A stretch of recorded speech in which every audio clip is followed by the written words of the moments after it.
உன்னை லவ் பண்றேன்னு உங்ககிட்ட ஓப்பனா சொல்றதுல எனக்கு அப்படி நான் யோசிச்சுட்டு இருந்த டைம்ல நீ என்கிட்ட வந்து கான்ட்ராக்ட பத்தி பேசியிருப்ப. ப்ரொபோஸ் பண்ணிடலான்னு முடிவு பண்ண. அது ஒண்ணும் இல்ல, நான் சர்ப்ரைஸ்ன்ற பேர்ல என்னோட லவ் உன்கிட்ட சொல்லலான்னு பிளான் பண்ணேன். அதோட சீரியஸ்னஸ் எனக்கு அப்ப தெரியல காவேரி. உன்னோட பர்த்டே அன்னைக்கு நம்ம ஹஸ்பண்ட் அண்ட் ஒய்ஃபா வாழ ஆரம்பிச்சிட்டோம்.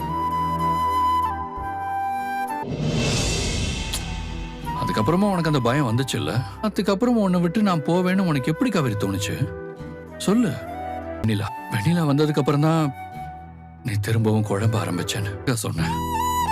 ராகினி சொன்னா வெண்ணிலாவை பார்த்தா விஜய் உன்னெல்லாம் கண்டுக்கவே மாட்டேன், விட போட்டுதான் உங்களை தக்க வச்சுக்கணுமாங்கிற கோவம் வருது.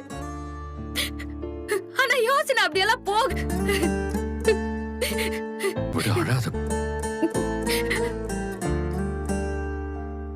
ஒரு நேரம் உங்களை நான் எனக்கு நினைக்கிறேன், எனக்கு மட்டும்னு நினைக்கிறேன். அதனாலதான் நீங்க வெண்ணிலாவை ஹாஸ்பிட்டலுக்கு கூட்டிட்டு போயிட்டு வந்தப்ப இப்படி பிஹேவ் பண்றேன்றதை யோசிச்சு எனக்கு என்னையே பிடிக்கலங்க. எனக்கு பிடிச்சிருக்கு. அந்த ஃபர்ஸ்ட் ஆனிவர்சரிய கொடைக்கானல்ல ஆமா காவேரி நான் நினைச்சேன், எல்லாமே சொதப்பிடுச்சு. நிஜமாவா சொல்றீங்க? ஜென்மானாலும் சரி, எனக்கு நீதான். நான் உன்னை விட்டு எங்கேயும்